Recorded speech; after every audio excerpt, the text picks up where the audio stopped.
একটা শহর যেটা চারিদিক থেকে পানিতে ঘেরা।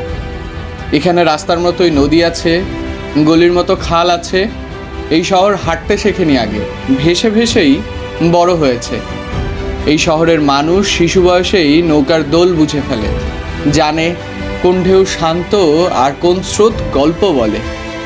যে শহর নৌকায় ভেসে বড় হয়েছে তার রুচিও আলাদা হবে, এটাই স্বাভাবিক।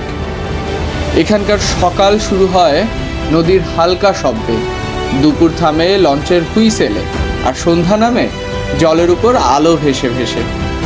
এই শহরের রান্নায় আছে ধৈর্য, খাবারের পাত্রে আছে যত্ন। এখানে মানুষ শুধু ব্যবহার করে না, জিনিসের সাথে সম্পর্ক গড়ে তোলে। মাটির হাঁড়ি, পিতলের থালা, পরিষ্কার সাদা প্লেট, সব কিছুর পেছনে আছে একটা জীবনযাত্রার গল্প। এই শহরের আছে ঐতিহ্য, আছে ইতিহাস, আছে নিজস্ব এক ছন্দ, যেটা বাইরে থেকে এসে বোঝা যায় না, সময় নিয়ে অনুভব করতে হয়। এখানে রুচি মানে বিলাস নয়, রুচি মানে পরিমিতি, রুচি মানে প্রয়োজনের মধ্যেও সৌন্দর্য খোঁজা। আর ঠিক সেই সব গল্পের মাঝেই, সেই জীবনযাত্রার সাথেই মিশে যেতে আমরা আসছি।